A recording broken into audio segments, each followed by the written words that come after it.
Magandang umaga po sa ating lahat, mga kapatid. Yes, the Lord is good. The Lord is good and He is faithful. Sabi po ng awitin kanina, mga kapatid, what a faithful God have I. Ang pakapalad natin, mga kapatid, kung meron kang faithful o matapat na Diyos na umaagapay sa buhay. Hindi lahat ng tao meron ganyang kalagayan.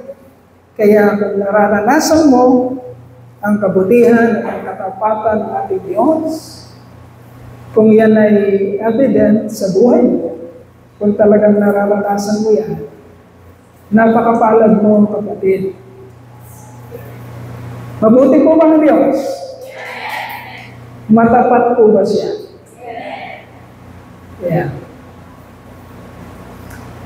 Kasi i-close natin ngayon ang chapter 10 ng Exodus, of where magiging masyadong klarado po sa atin, malinaw po sa atin ang pagkakaiba or ang distinction between God's people and the rest of the world.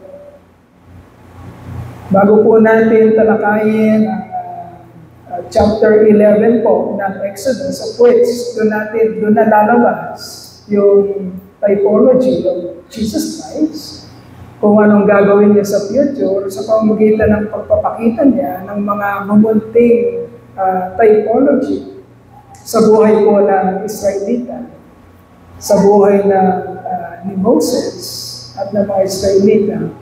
Unti-unti pong i-highlight mo, ipapakita ano yung ultimate plan ng Diyos para sa kaligtasan, hindi lamang po sa buhay ng mga Israelites, kundi sa buong sanlibutan, specifically, ang mga hinirang ng Diyos para sa kaligtasan. Dito po sa closing ng chapter 10 ng Exodus, pakinggan po natin mabuti, ay makikita po nating malinaw ano ang pagkakaiba ng mga hinirang, ng mga pinili ng Diyos doon sa mga taong ayaw magpasako, doon sa mga taong ayaw sumampalataya, magtiwala at sumamba sa ating Diyos. Gaano siya kabuti at katapat doon sa mga hinirang niya, sa mga taong nakinig, nag-agree, at sumunod sa ating Panginoon. At gaano naman siya naging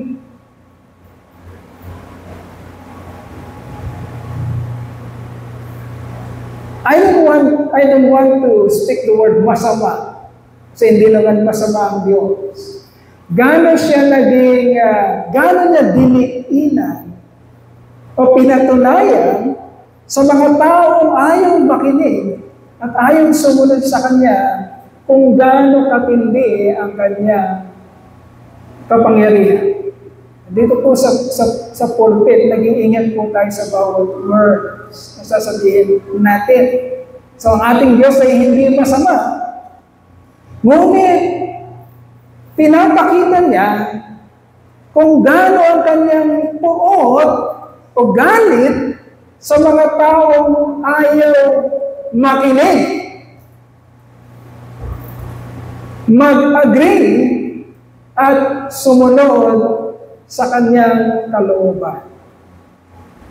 Dinidiinan din po natin yan dito sa ating pulpito para po magkaroon tayo ng pagkakataon na magising sa katotohanan at makita natin kung tayo po ay nalalambungan sa kadiliman at namumuhay ng malayo sa Diyos, bagamat it seems ay nandito tayo sa church.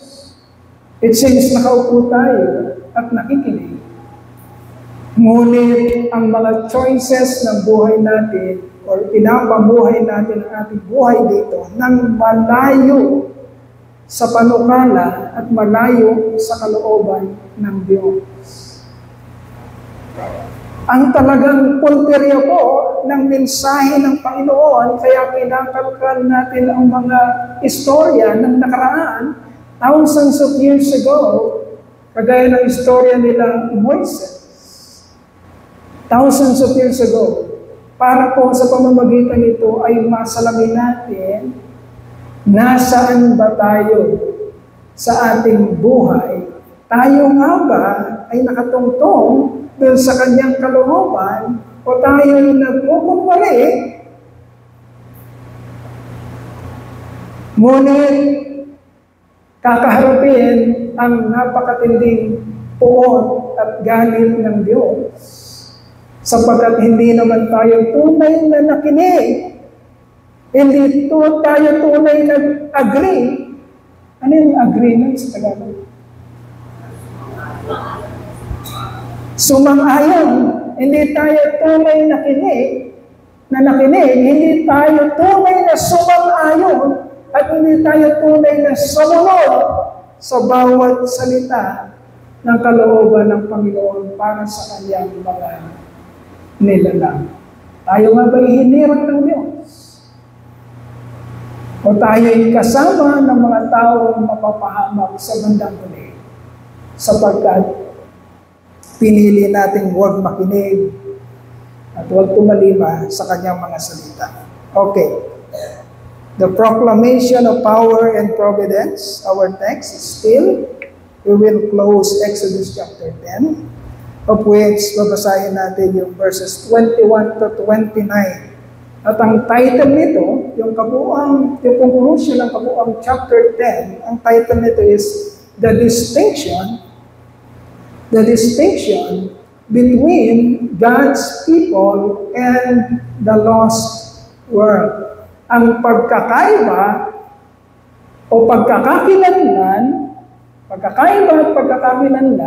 ng mga taong hinirang ng Diyos, anong nangyayari sa mga buhay nila, at ng mga taong ayaw sumampalataya, ayaw makinig sa Diyos. Bakit importante ito, mga kapatid? Sapagkat kailangan nating masalamin habang inaaral natin ang lahat ng yan. Nasaan ba tayo sa dalawang grupo na ito? Nasaan ba tayo? Talaga bang nandun tayo sa grupo ng mga taong nakikita natin ang pagkakaiba? Because we are being enlightened by God, favored by God, at nakikita ang ating pagsunod, or nandun tayo sa kabilang grupo. Nakikita natin ang ating sarili na we are confused. Hindi natin maintindihan. Marami tayong desisyon na hindi naman papunta sa kaluwalhatian ng Diyos. At nakikita natin, hindi ang blessing ng Diyos, hindi ang favor ng Diyos ang nangyayari sa atin, kundi ang nakikita natin ay ang kanyang puot o galit. Nasaan tayo namumuhay sa dalawa na yun? Hindi ito makita ng mga kamukha nating tao, pero hindi natin madadaya, mga kapatid, ang ating sarili, sapagkat sa ating isipan, sa ating puso, ay makikita natin ano ang nangyayari talaga sa ating buhay. Ano ang nangyayari talaga sa nakatagong isipan at sa nakatagong puso ng ating buhay. Okay? The distinction between God's people and the lost world. And we will read verses 21 to 29. Open your Bible if you have your Bible with you today, or meron tayong board dito na nakasulat po ang salita ng Panginoon. We're using NIV. Verse 21 to 29 of chapter 10. And we will read. Then the Lord said to Moses, "Stretch out your hand toward the sky, so that darkness will spread over Egypt. Darkness that can be felt." Sabi dito, sabi ng Panginoon, darkness that can be felt. kadiliman na talagang mararamdaman. Meron tayong mga eclipse, di ba? Lunar eclipse, solar eclipse, sa ibang, most of the time, ang ating mga lunar eclipse at solar eclipse. Sa lunar eclipse, hindi na masyado kasi gabi na talaga yan. Pero sa solar eclipse, yung eclipse na nangyayari sa umaga, tinatakpan yung araw natin. Dumidilim. Pero naaninag pa rin natin ang bawat isa. Okay? At ang kadiliman na yun, bahagyang kadiliman na yun, ay sa pansumandaling minuto lamang na nangyayari. O maya-maya, diliwanag na kagad. Ang pinag-uusapan natin kadiliman na ipapamalas at ipaparamdam ng Panginoon sa Egypt. Hindi sa mga Israelita, sa Egypt. Imagine, the people of Egypt, the Egyptians, and the Israelites were living together by that time. Okay? Imagine niyo mga kapatid, kasi tinitignan natin, ano yung pagkakaiba? Distinction between, difference between God's elect and the rest of the lost world. Sa panahon na yun, magkasama namang namumuhay sa isang malaking lugar ang mga Israelita at ang Egyptians. Okay? Ngunit kanina lang daw ipaparamdam ng Panginoon ang kadiliman. Bagamat magkakasama sila sa mga Egyptians. Okay? Sa mga Egyptians, sabi dito, anong klaseng kadiliman ang ipaparamdam sa kanila? Ipapadama sa kanila ng Panginoon. Darkness that can be felt. Nagpatuloy tayo. 22. So Moses stretched out his hand toward the sky. Sumunod si Moses. Tinaas niya ang kanyang kamay. And total darkness covered all Egypt. Listen very carefully. Total darkness covered Egypt for 3 days. Nangyayari ba yun? Sa kapanahon na natin, saka sa kinaglag natin ng history, nangyayari ba yun sa mundo? Normal ba yun sa mundo? Hindi. Hindi yan nangyayari sa mundo. Wala tayong makakalkal sa history, sa world history, na pwedeng mangyari yun o nangyayari yun. Kaya lang nangyari sa pag-umusad tayo sa panahon ni Joshua na sabi doon, tumigil ang araw. Okay? Or tumigil ng revolution o ng rotation, ang mundo. Alin dun sa dalawa? Kailan nangyari yun? Hindi nangyayari yun, pero kayang papangyarihin ng Diyos. Anong klaseng kadiliman? Darkness, ang description is darkness that can be felt. Kadiliman na mararamdaman. Kadiliman, sabi dito, na kukulangkuhan ang buong sangkalupaan ng Egypt. Okay? For 3 days. 3 araw. Anong klaseng kadiliman? 23. No one could see anyone else. Anong klaseng kadiliman? No one could see anyone else. Pusikip na kadiliman, hindi mo makikita. Kung hindi ka gagamit ng lampara o kandila o something, wala kang makikita. Pusikip na kadiliman. No one could see anyone else or leave his place for 3 days. Now, where's the distinction? Sabi ng sunod, yet, all the Israelites had light in the places where they live. Okay, young people, anong lugar, saan nilagay? Sa panahon pa ni Joseph, anong lugar ang ibinigay ng Pharaoh, sa mabait pa na Pharaoh, para sa Israelita? Anong lugar yan? The land of Nakalimutan na yung people. Goshen. Okay? Sa panahon ni Joseph. Goshen. But the land of Goshen, mga kapatid, ay sakop pa rin, nandun pa rin siya sa loob ng Egypt. Although, malaki ang Egypt,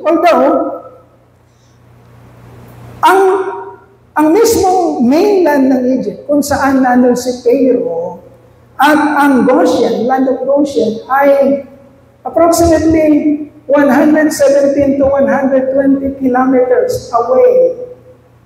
Ano ibig sabihin nun? Parang Bataan to Manila.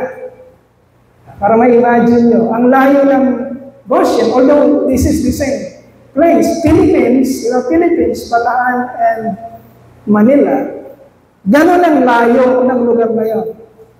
Bataan to Manila, Goshen to the mainland, yung Egypt mismo, kung saan nandun si Pharaoh.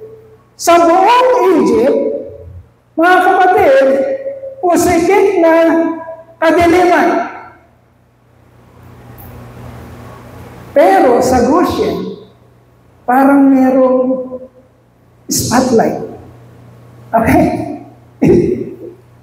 Pakita niyo yung pagiging obvious ng distinction ng Lord sa panahon na yun. Kasi, bakit kailangan yung mga istorya na yun? Kasi pinapaimbestigahan ni Pharaoh.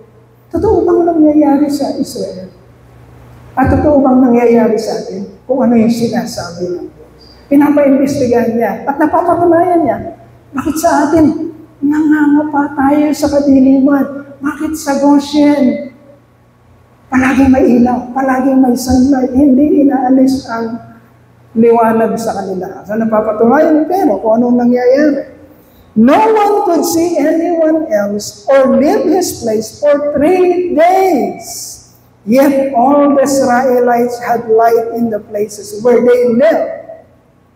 Then Pharaoh summoned Moses and said, ito na naman si Pharaoh, it seems, parang pumapayag na naman.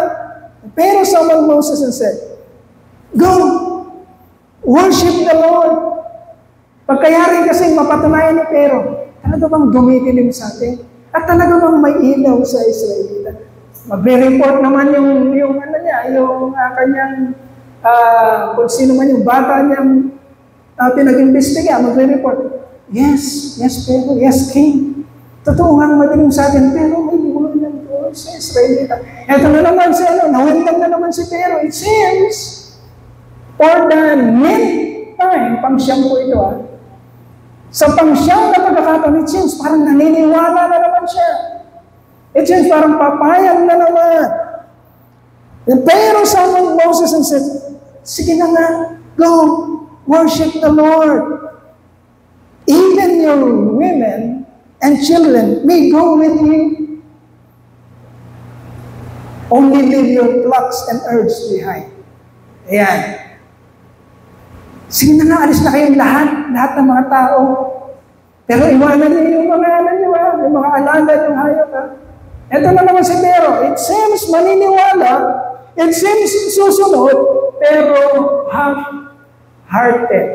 Hindi makatotohanan. I-insist pa rin, o gusto pa rin niya makita, somehow, meron siyang konting control sa kanyang buhay. How many times na nakikita mo yun sa iyong sarili? You're not totally submitted to God. You want control? Mamaya natin tatalakayin. Then, but Moses said, you must allow us to have sacrifices and burnt offerings to present to the Lord our God. Hindi pwede, sabi ni Moses, hindi pwedeng kami lang. Kailangan namin yung mga alaga naming hayop sapagkat sa worship namin kay Yahweh, mangangailangan kami ng mga papatayin at isasakripisyon, mga hayop. Sacrifices. Our livestock too must go with us. Not a hoof is to be left behind. We have to use some of them in worshiping the Lord our God, and until we get there, we will not know what are what we are to use to worship the Lord. Kailangan namin isama lahat ng aming mga alaga sapagkat gagamitin namin yan sa sacrifice namin sa Panginoon, kay Yahweh, hanggat hindi kami nakakarating doon. Hindi namin malalaman alin dito ang pinili ni Yahweh para isakripisyo namin. Alin dito. Kaya dadalhin namin sila lahat. But the Lord hardened Pharaoh's heart, and he was not willing to let them go for the midnight. Sa ikasyam na pagkakataon, parang susunod na si Pharaoh, pero eto na naman. Magbabago na naman ang kanyang isip. So Pharaoh said to Moses, "Get out of my sight, Moses. Make sure you do not appear before me again. The day you see my face, you will surely die." Just as you say, Moses replied, "I will never appear before you again." Okay, so yan po ang pagtatapos ng chapter 10 ng Exodus. Ang susunod ay mas mainam na mga istorya na bibigay sa atin. So let's go into the exposition. Exposition number 1. Remember, my dear brethren, ang pinag-aaralan natin dito, ang buod ng chapter 10 is magiging klarado sa atin, malinaw sa atin, ang pagkakaiba ng mga taong pinapaboran ng Diyos o hinihinang ng Diyos at ng mga taong ayaw maniwala. Ini-ignore at nire-resist ang Diyos. At sa pamamagitan nito, because we will be dealing with only 3 distinctions. 3 lang. Marami yan. Pero yung mga main distinctions na makikita natin sa istorya, ang babanggitin natin at titignan natin yung mga nangyayari ba na ito ay nangyayari sa ating buhay. Bakit kailangan natin makita yun? Para maintindihan natin mabuti na makatotohanan yung pinagsisigawan natin, kagaya ng inawit natin kanina. What a faithful God have I. Talagang makatotohanan pag sinabi ni Pastor Doy na ang aking Diyos ay mabuti at matapat. Coach, nangyayari na talaga sa iyo, Pastor Doy? Nagaganap ba talaga o nagbubulahan lang kayo dito? Hindi naman talaga totoo ang salita ng Diyos. Hindi naman siya mabuti, hindi naman siya faithful. Nangyayari ba talaga o nagbubulahan kayo dito? Ang dahilan, mga kapatid, kaya inaaral natin ang katotohanan, ay yung pang makita natin, ang mga katotohanan na ito ay tunay na nagaganap sa atin. At ang mga salita ng Diyos, ang kanyang mga pangako, ay totoong nangyayari sapagkat siya ay tunay na Diyos. At nagaganap ito sa ating buhay. At ang mga experiences ng mga kaganapan ng mga salita ng Diyos at kanyang mga pangako sa ating buhay, pag ito'y nangyayari sa atin, ito ang nagbibigay sa atin ng kumpiyansa para maganap natin ang ating pagkatawag dito sa lupa. Anong pagkatawag ng mga hinirang dito sa lupa? To proclaim. Okay? And to display who God really is. Sino nga bang Diyos? Tunay ba yan? Meron ba talagang Diyos? Kaya siya pumili ng mga tao, humirang siya ng mga tao sa pamamagitan ng buhay ng kanyang mga hinirang na nakikita ng mata ay mapapatunayan ang kapangyarihan ng hindi nakikitang Diyos. Kung walang nakikita sa atin, naglulukuhan lang tayo. Hindi naman pala tunay ang mga nakasulat dito. Hindi naman pala tunay na makapangyarihan ng Diyos.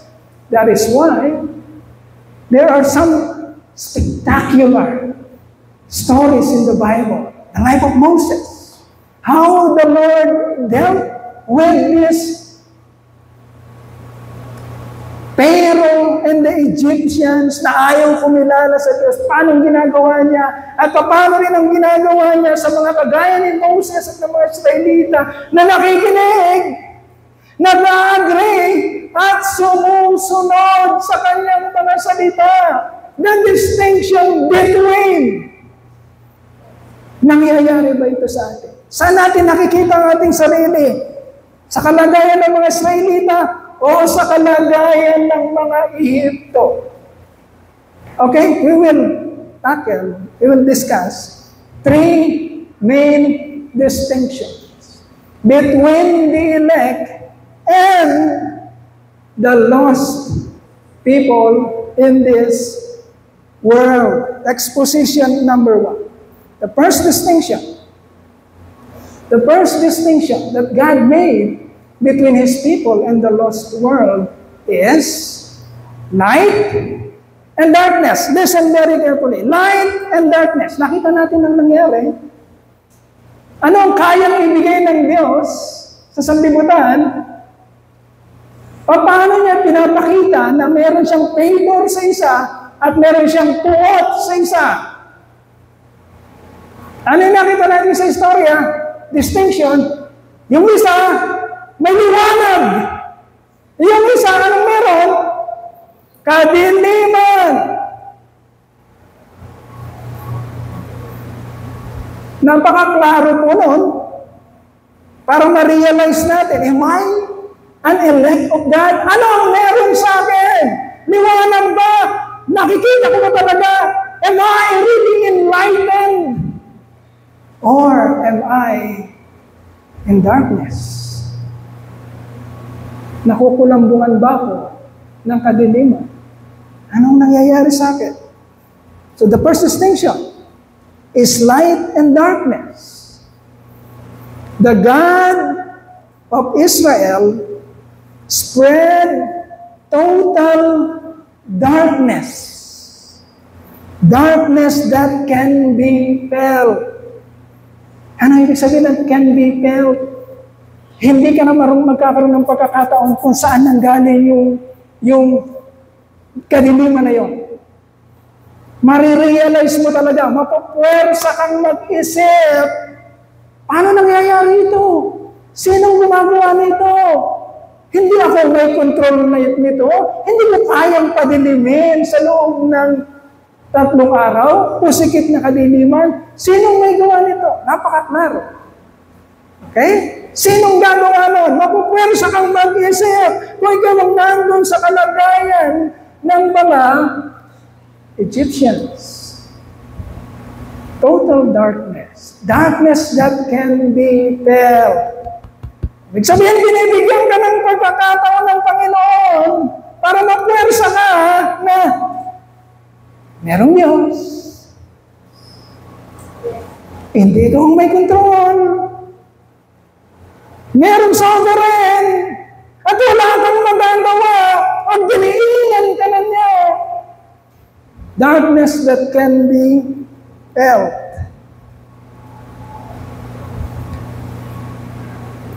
So total darkness throughout the land of Egypt for 3 days, except for the land of the Israelites, the land of Goshen, young people, and then the land of Goshen.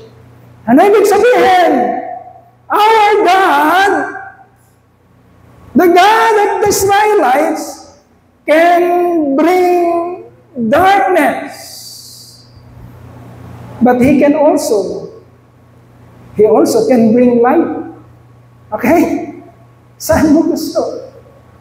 Ang ating Diyos, ang Diyos ng history, ang Diyos ng mga Israelita, tandaan mo, kapatid, kaya niyang magbigay ng kadiliman sa buhay mo.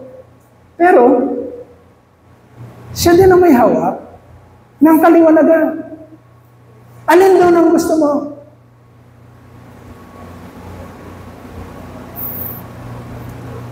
Pharaoh's insistence to defy God's will caused him and his entire kingdom and all his people total darkness. Yun ang sa katigasan ng ulo, ayaw sumunod. Anong binigay ng Lord? Total darkness. Wala kang makita. Di mo naman. Di mo malaman. Wala kang makita. Hindi ka makapag-desisyon. Sabi sa istorya, na natili sila kung saan sila naroon sa loob ng 3 araw. Nalimitahan sila. Parang nangyari sa atin ng pandemic, di ba? Kaya pala tayong pigilan ng Lord sa isang phenomenon, sa isang mga pangyayari. Kaya palang pigilan ng Lord, ihinto ang mundo. Kaya pala niya yun.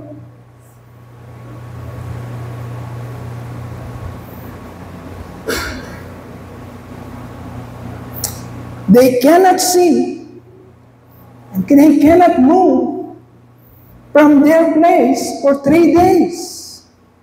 But in the land of the Israelites, because the favor of God is with them, the light never leaves. The light continues to shine over them. Just like a spotlight,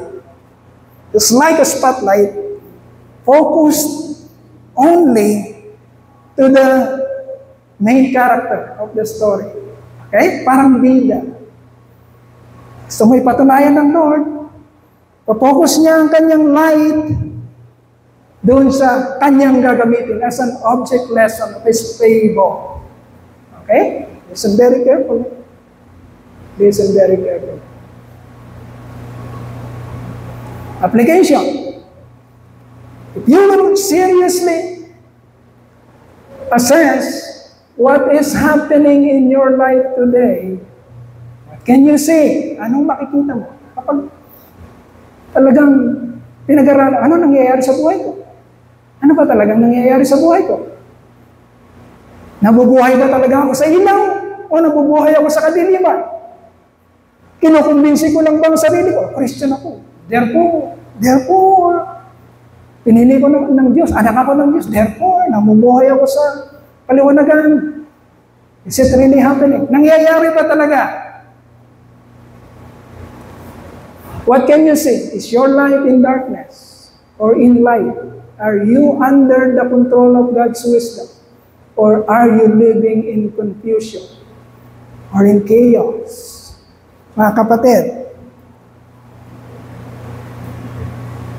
take note of this. Living under the light of God means having His wisdom and favor guiding you and giving you enlightenment to make choices that will matter in eternity. Ano ibig sabihin ng pastor? Kung talagang namumuhay ka sa karunungan ng Diyos, mga kapatid, sa araw-araw ng buhay mo, ang mga decision-making mo, ang mga lakad na yan ay maliliit na step papunta dun sa ultimate place na pagdadalan sa iyo ng Panginoon. Kung papunta ka ng langit, example, etong papunta ng langit. Example, etong papunta ng langit. Example, eto ang papuntang impyerno. Kapatid, kung hinirang ka ng Diyos na ang lakad mo ay talagang papuntang langit, makikita mo ang araw-araw mo, meron kang maliliit na step. Papunta sa langit.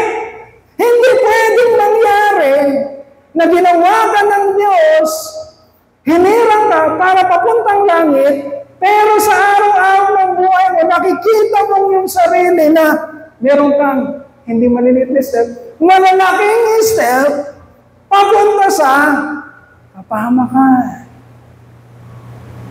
Malinaw ang salita ng Diyos, mga kapatid. Malinaw ang salita ng Diyos.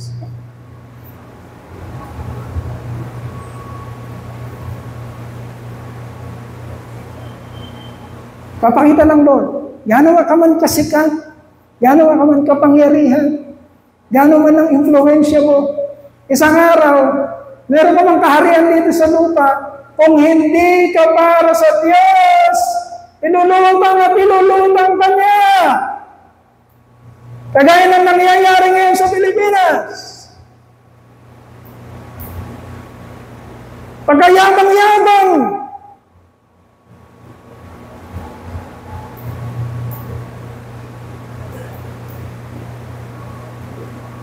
Halos gawing Diyos ang sarili. Napakadaming impluensya.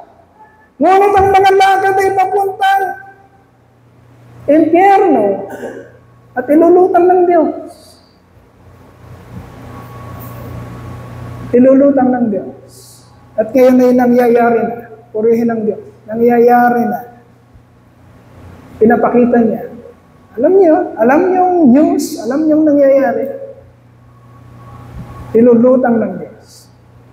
Kung anong tunay na nangyayari sa buhay ng mga tao. Gagamitin niya ang object lesson. Si Pharaoh, si Moses, makapangyarihan, sikat, maraming pera, influential na Pharaoh, sa araw, inulutang ng Diyos.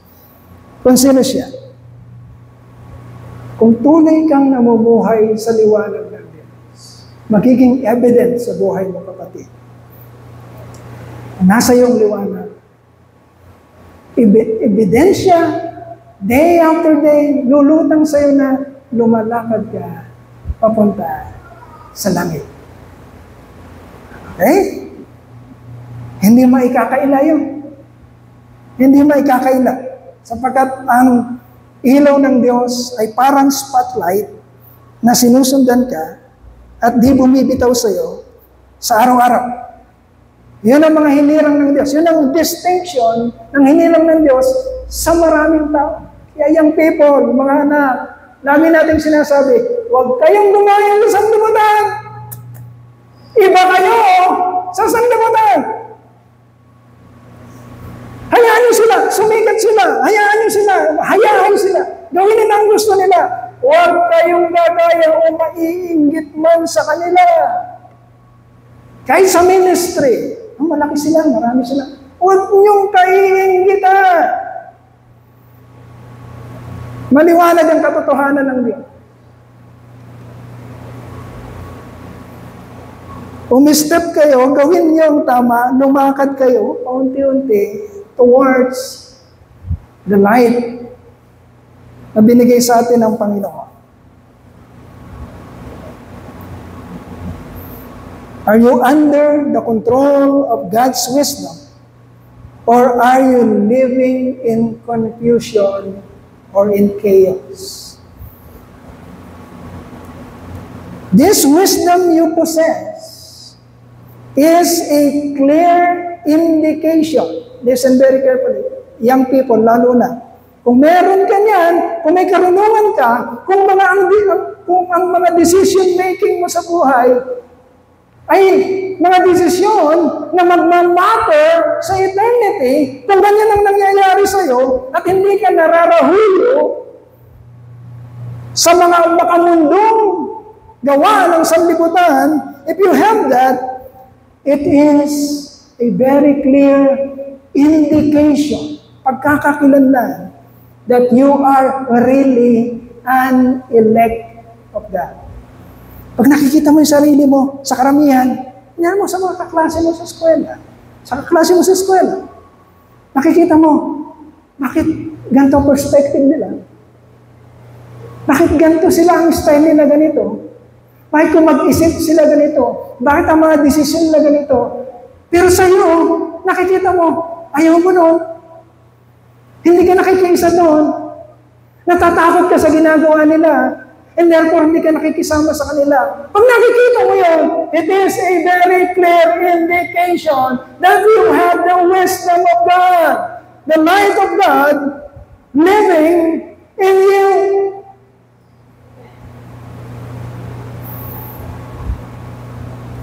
A clear distinction between you from the unbelieving world who lives in confusion, who lives in chaos. Akala na masarap. Akala na hayahay. Chug, chug, chug, chug, chug, chug. Akala na hayahay.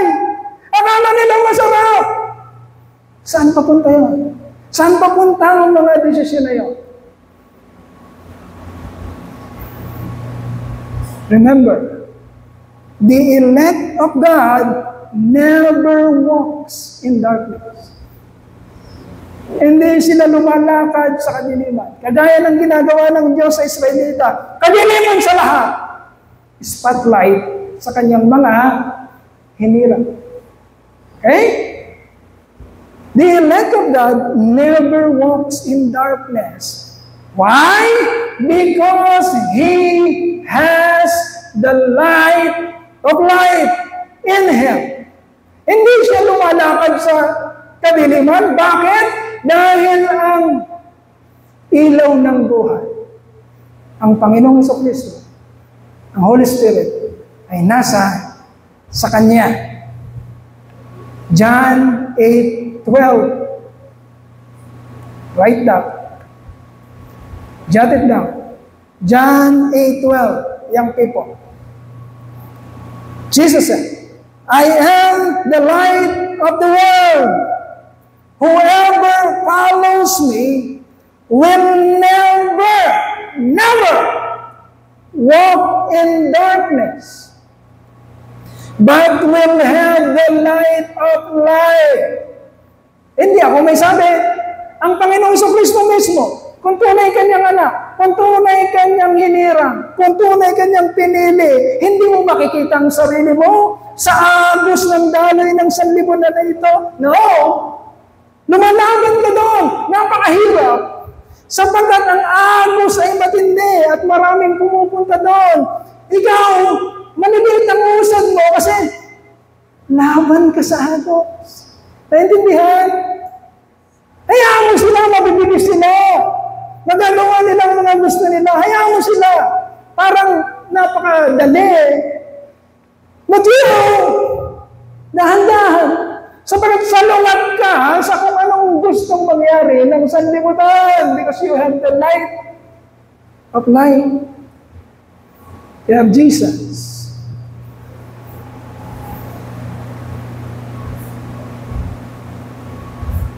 Exposition number 2. The second distinction between God's people and the lost world is providence and destruction. Okay? Providence and destruction.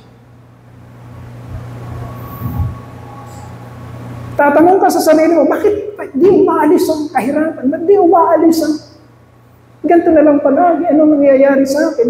Ba't nalilito ako? Ba't di ko alam kung anong diskarte? The second distinction between God's people and the lost world is providence and destruction. Bakit i-destroy ni Yahweh si Pero? Bakit niya wawakasan ang buhay ni Pero? Remember, anong sinasabi ng banal na kasulatan sa Proverbs 16:18-24? Pride goes before destruction. Our God is a just God. Listen very carefully. Our God is a righteous God. Matuwid siya. Matuwid siya. Huwag nating pagbibintangan ang Diyos ng kung ano-ano. Ito lang ang utak mo. O baka hindi nakikita ang utak mo. Baka hindi nakikita ang utak mo. Ang utak ng Diyos ay mas malaki pa sa isang universo. Hindi mo matutumbasan ang laki ng karunungan niya. Napakaliit ng utak mo para pagbintangan mo ang Diyos ng kung ano-ano. Ang ating Diyos ay makatarungan. Ang ating Diyos ay matuwid. Huhusgahan niya ang ayaw makinig sa Kanya. Gagawin niya yun kahit na napaka-buti niya, napaka-pasensyoso niya. Bibigyan ka niya ng maraming pagkakataon. Ngunit darating at darating ang iyong katapusan. Kung ayaw mong magaling, dahil ibibigay sa iyo ng Lord yun. Dahil siya ay makatarungan at siya ay matuwid. Anong sinasabi ng Psalms o Proverbs? Proverbs chapter 16, verse 18. Pride goes before destruction. Bakit ka nahusgahan? Kasi pinapatigasan mo ang isip mo, ang puso mo. Nagyayabang ka sa Kanya. Parang si Pero. Binigyan ng maraming pagkakataon, extraordinary, spectacular events, na mapupwersa ang isip, mapupwersa ang puso, na merong Diyos, na siya ay limitado. Si Pero, mapupwersa siyang makita ang kanyang sarili. Limitado ako. I am finite, may hangganan, limitado. Kaya makikita niya ang kapangyarihan ng Diyos, mapupwersa siyang makita ito. Kung gano'ng kapangyarihan ng Diyos. Ngunit patitigasan niya ang kanyang isipan at ang kanyang puso. Hindi siya makikinig at hindi siya susunod.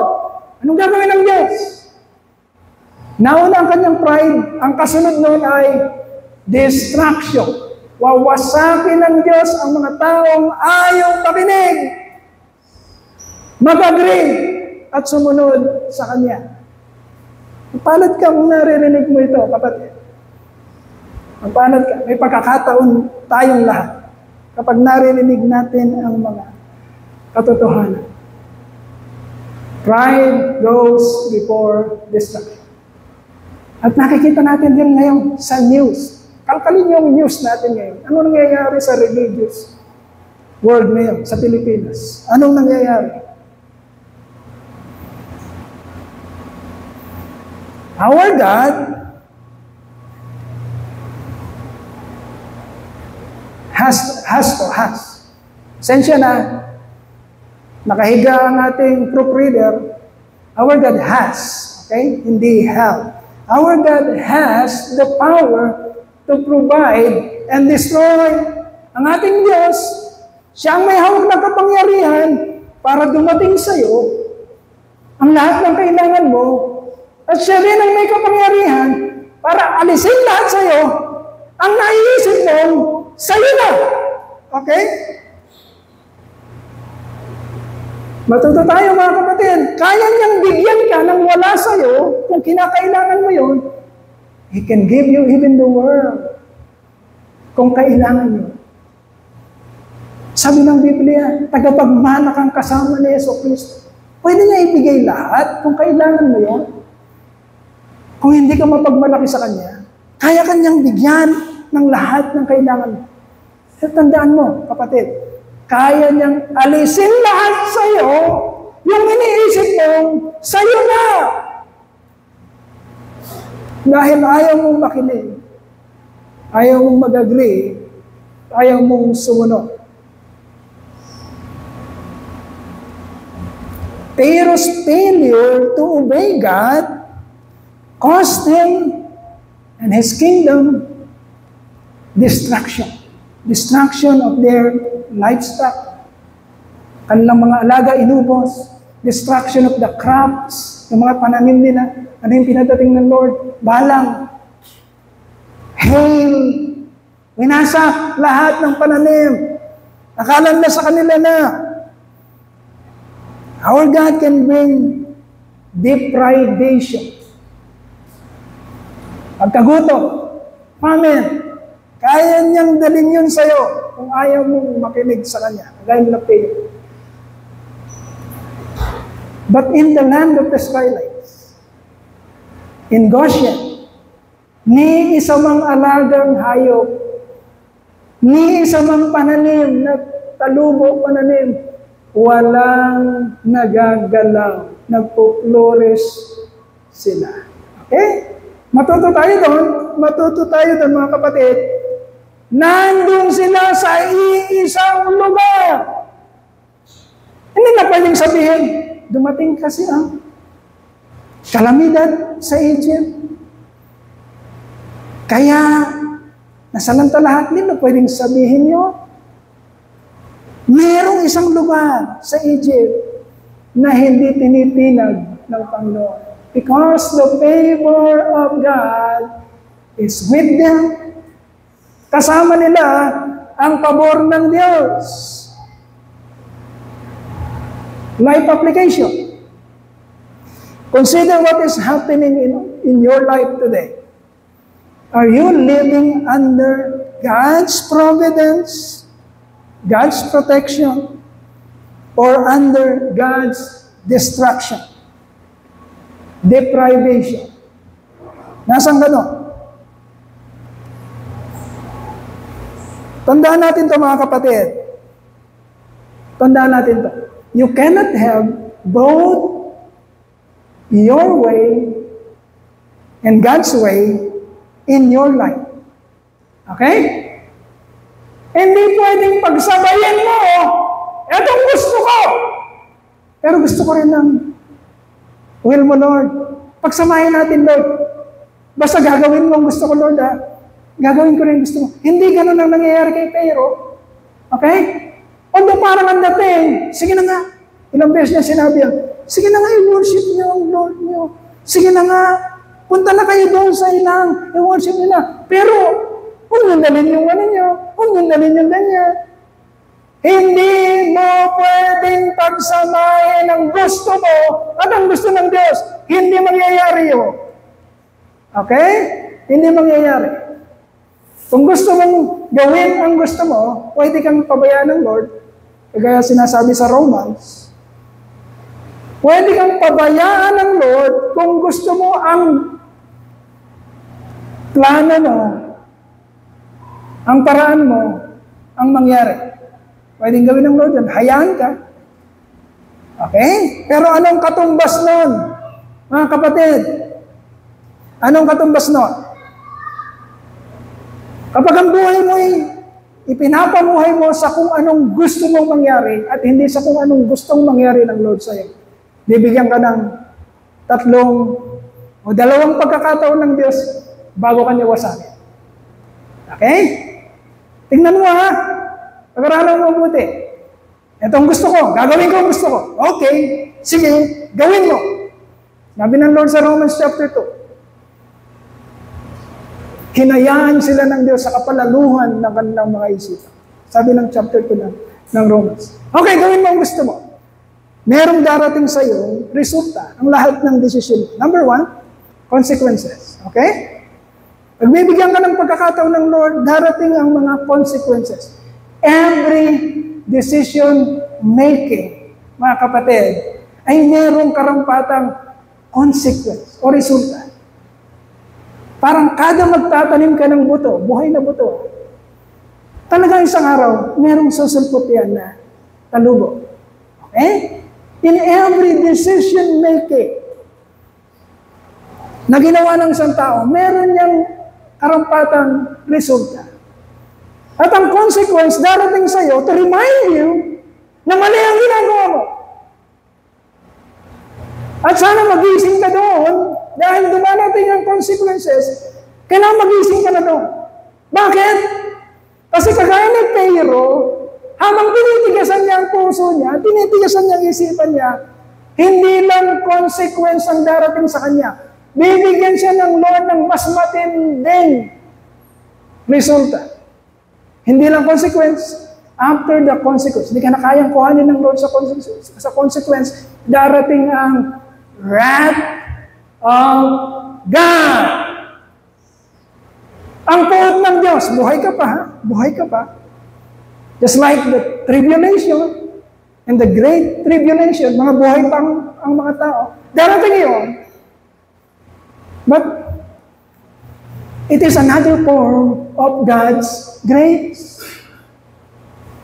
Kasi yung hirap na daranasin mo sa tribulation dito sa flesh, sa katawan, ay hindi sasalat sa daranasin mo for all eternity. Dahil pag dinaranas mo ang tribulation dito sa lupa, ang hinahangad pa ng isip mo, sana mabuhay ako. Sana mabuhay pa ako. Pag dinaranas mo yung tribulation dito sa lupa. Pero sa tindi ng kakaharapin mo sa eternity, ang sasabihin mo sa eternity, sana mamatay na ako. Mamatay na ako ngayon! Mamatay na ako! Nagkakaintindihan tayo mga kapatid.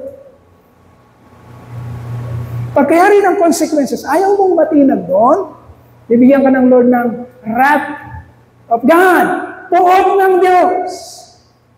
At sana, mapuwersa ka, kagaya ni Pharaoh. Meron ng wrath of God, dinaranas na nila, pusikit na kadiliman, hindi ma-imagine, nararamdaman na nila na ang Diyos ang merong gawa noon. Yun na yung puot ng Diyos, pero ayaw lang matinag. Anong naghihintay sa kanila? Yung pangatlo, eternal damnation. Eternal damnation. Walang hanggang kaparusahan na ang hahangarin mo pag nandun ka na ay, sana mamatay na ako. Samantalang dito sa mundo, ang pinakakinatatakutan mo ay mamatay. Okay? Wala kang ibang kinakatakutan sa mundong ito, kundi, huwag sana akong mamatay. Mabuhay pa sana ako. Kaya uubusin mo ang iyong pera, kung meron ng pera, para mabuhay ka lang dito sa mundo. But in eternal life, kung nandun ka sa damnation, sasabihin mo, sana mamatay na ako. Iyon ang pinakahahangarin mo, kamatayan.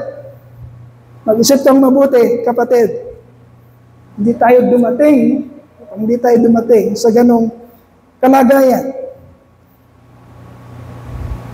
God's principle never changes. Okay? Hindi nagbabago ang panukala ng ating Diyos. It is the same yesterday, today, and forever. He said in Deuteronomy, nakasulat ba ni Del? He said in Deuteronomy chapter 30, verses 15 to 19, see, this is the principle of God. You must listen carefully. Para makita ano ba yung i-decision ko. See, I set before you today life and prosperity, death and destruction. For I command you today to love the Lord your God, to walk in obedience to Him, and to keep His commands, decrees, and laws. Then you will live and increase, and the Lord your God will bless you in the land you are entering to possess. But if your heart turns away, and you are not obedient, and if you are drawn away to bow down to other gods and worship them, I declare you this day that you will certainly be destroyed. Ang Diyos ang nagsalita niya.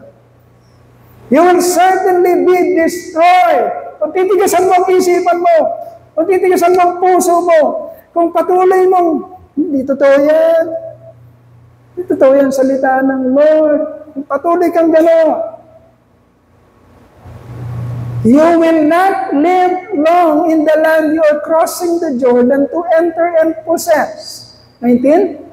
This day I call the heavens and the earth as witnesses against you that I have set before you life and death, blessings and curses.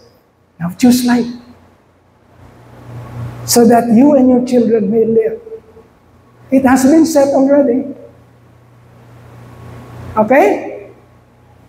Ang prinsipyo ng Diyos hindi nagbabago.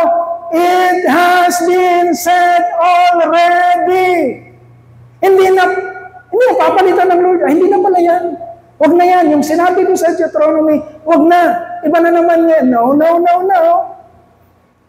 It has been said already.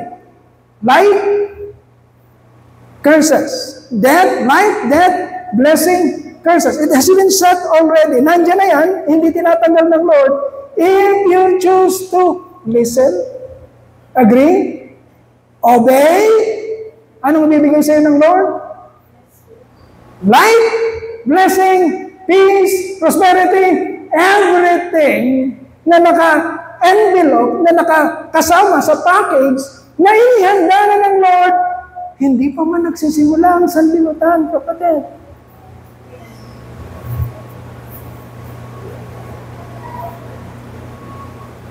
At sinelihan niya ni Jesus Christ, nung sinabi niya sa John, dumating na ako. Eto na. Signed and sealed. Eto na ako. Dumating ako para ibigay ko sa inyo ang buhay na ipinangako. Isang buhay na ganap at kasiyasiya. It is a promise. At kinakanta natin na totoo yun. What a faithful God have I. What a faithful God. Kasi faithful siya. Totoo yun. Totoo ba yun? Now choose life. Nakaset na yun. Hindi tatanggalin ng Lord ang prinsipyo na yun. Nakaset siya. Choose life. Piliin mo, kapatid. Piliin mo. Choose life. Choose blessing.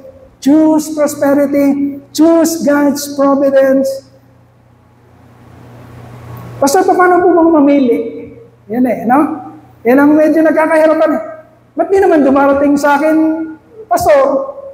Sabi ni Pastor, piliin daw pinili ko naman No, pinipili ko buhay, blessing, prosperity, peace. No, pinili ko na. Pastor, paano ba mamili? Ano bang gagawin para mapatunayan natin na pinili talaga natin yung kalooban ng Panginoon?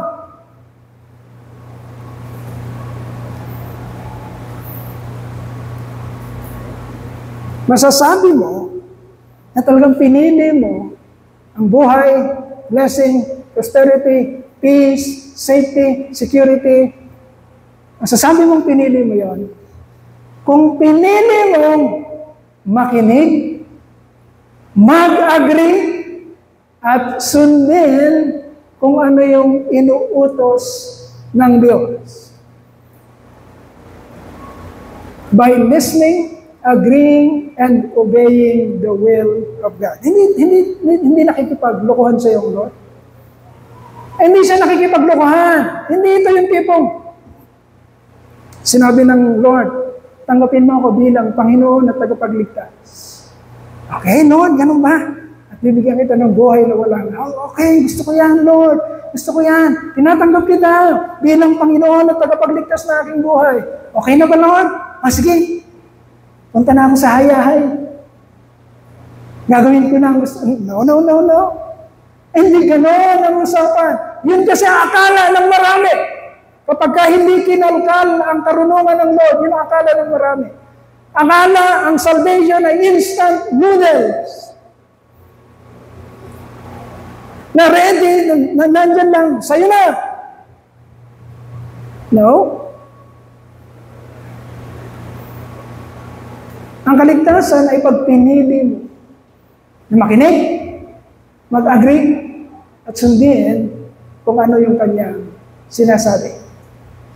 Kapag pinili mo, bagamat sinabi mo na tinatanggap mo siya bilang Panginoon at tagapagligtas, dahil ang gusto mo lang yung kaligtasan, at di mo siya, ayaw mo siya na maging Panginoon mo, gusto mo lang tagapagligtas, ayaw mo siyang mag-command, ayaw mo ng mga utos niya, ang gusto mo lang yung pakinabang na makukuha sa kanya, which is salvation.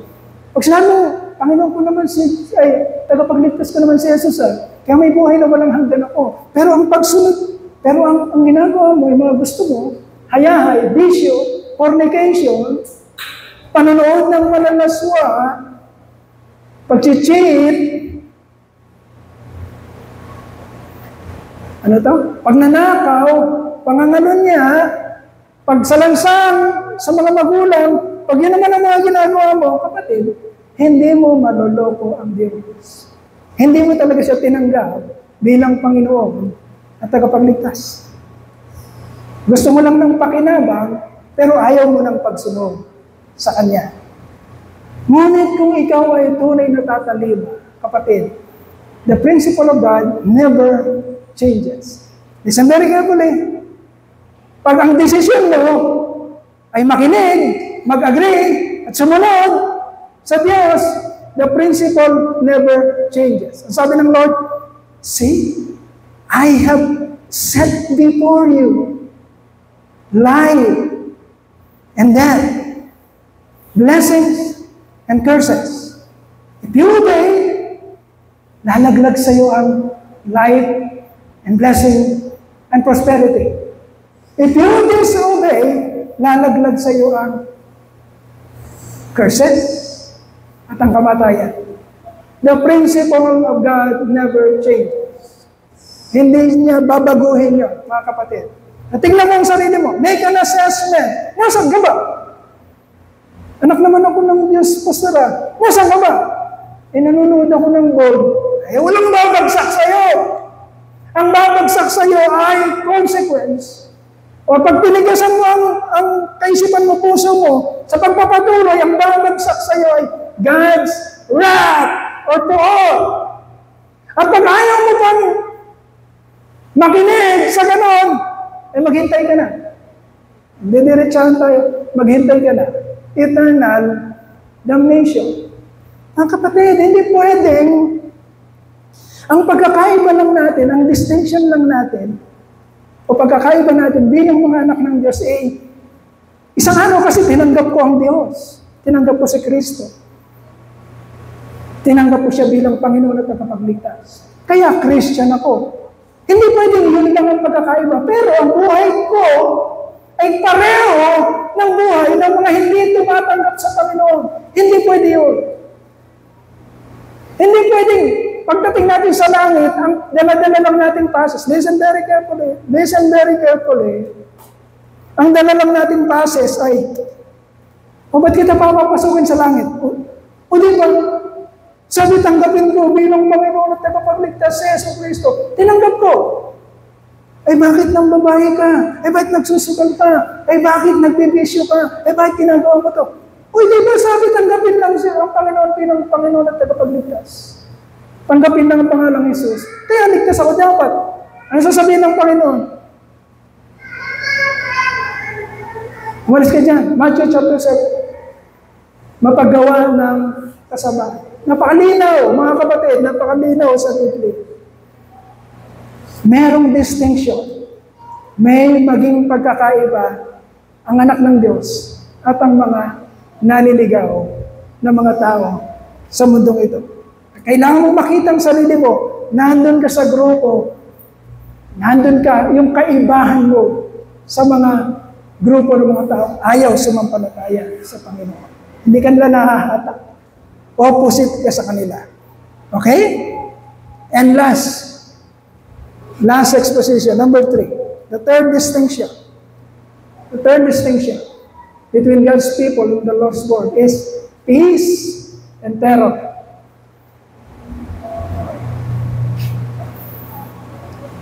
Our God possesses the power to bring peace and terror. Okay? Anong nakikita mo sa buhay mo, kapatid? May kapayapaan ka ba? O takot na takot ka? Pag naisip mo ba, isang gabi, kailan ko sinabi Miko, yung panaginip mo? Kahapon. Pinuntahan ko si Miko, gigisingin ko siya, alas 6:30, alas 6 ng umaga o 6:30. Pagpunta ko sa kwarto niya, gising na siya. Daddy, bakit? May napanganaginipan ako, Daddy. Ano yun? Nanaginip akong napakatinding earthquake. Nagbagsakan na daw lahat ng napakatinding earthquake. Nagbagsakan na daw lahat ng mga matitinding. Ganun ba? Hindi naman ako kumibo. One of the signs sa Bible, Matthew chapter 24, is earthquakes. Okay? Sign of times. Sign of the end of times. Yun kasi yung thesis ko, ginagawa ko ngayon. Ayan, medyo nare-relate ko yung sinasabi ni Nico. Mga kapatid. Now, kapatid, kapag naiisip mo, alin sa dalawa, yung kamatayan mong pisikal or yung katapusan ng mundo, pag naiisip mo yan, katapusan ng mundo or yung kamatayan mo, disgrasya mo, anong meron sa puso at isipan? Pag naiisip mo, darating ng Panginoon, ano ka, natutuwa ka o takot na takot ka? Natutuwa ba tayo? Oo. Tayo. Yung totoo. Pag sinabing end of the world, tugunawin ang mundo, matatapos ng lahat ng ito, darating ng Panginoon, anong tumatakbo sa isip mo? Natatakot ka ba? O natutuwa ka sapagkat ang araw na yon ay ang pinakahihintay na araw ng mga hinirang ng Diyos. Bakit? Bakit yun ang pinakahihintay na araw ng mga hinirang ng Diyos? Sapagkat hindi ka nag-i-enjoy, sabi natin kanina, hindi ka nag-i-enjoy sa flow ng mundo. Okay? Ang flow ng mundo dito, uy, sarap, sarap. Ang mga hinirang ng Diyos, laban siya sa flow. Hindi siya nag-i-enjoy. Hindi ba tayo nag-i-enjoy? O kasama tayo doon sa flow ng mundo? Kaya para sa iyo, kung hinirang ka ng Diyos, dahil may marami kang struggles sa mundong ito, dahil marami kang taliwas sa nangyayari sa mundong ito, ang hinihintay mo, kailan ba matatahimik ang pakikipaglaban ko sa aking flesh? Kailan ba darating na isang araw, tapos na ang lahat ng ito? Therefore, nandun ka palagi nakatingin, ano ba ang pangako ng Diyos sa buhay na walang hanggan? Kaya para sa iyo, napakatamis ng katotohanan na darating na ang Panginoon. Darating na siya para iligtas ang mga sa Kanya. Kakaintindihan tayo? Hindi yung, darating naman Lord. Sandali. Paano yung mga naipundar ko? Paano yung mga nasa bank accounts ko? Paano yung mga hayahay namin? Paano yung mga masasayang hayahay na buhay? Anong gagawin ko? Yun ba yung nasa takot, panghihinayang, parang yung asawa ni Lot? Okay? Yung mga pinalis na sila, nandun na sila nakaalis na Nanghihinayang yung asawa ni Lot. Ang sabi ng Lot, huwag mo tingnan. Magiging asin lahat yan. Walang kwenta yan. Ang kwenta ay yung relationship mo sa akin. Huwag ka nang tumingin dyan. Huwag kayong bili mo. Anong tumatakbo sa isip ng asawa ni Lot? Ang kapanghinayang na wala na. Asin na. Kasama na siya. Kasi yun ang gusto niya. Yun ang gusto niya.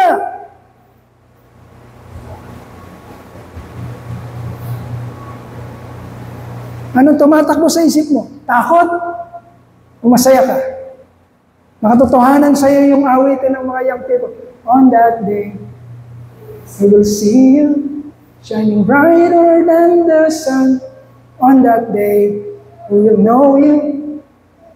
Yan ba yung talagang nararamdaman mo o nanghihinayang ka at natatakot ka na magtatapos na lahat ng mundo? Our God possesses the power to bring peace and terror. Kung ayaw mong sumunod, makakaramdam ka ng takot. Kung sumusunod ka, may kapayapaan ka. Ano man ang nangyayari sa mundo. Hindi tao ang may kontrol ng mundo. Ang Diyos.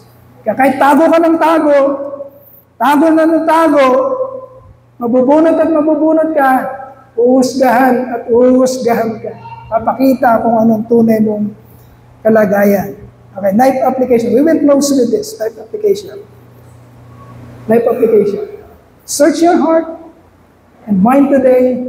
Do you possess God's peace? Or are you living in distress? Are you living in terror? Okay? So God's peace and safety, follow those people who truly humble themselves and submit to His will and purposes in their lives. Okay? Terror comes to everyone who continually ignore and resist His commands and will. Tandaan natin, tatlong distinction lang yan. Tignan mo kung nasa iyo, kung nabubuhay sa iyo, yung pagkakaiba na yan sa rest of the world.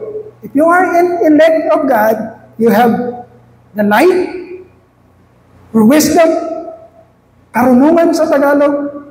You also have providence, meron kang pinagpalang buhay, and you have peace, kapayapaan, kasiguruhan. Kung nandito ka naman sa kabila, ang meron sa'yo, darkness. Gulong-gulong isip mo.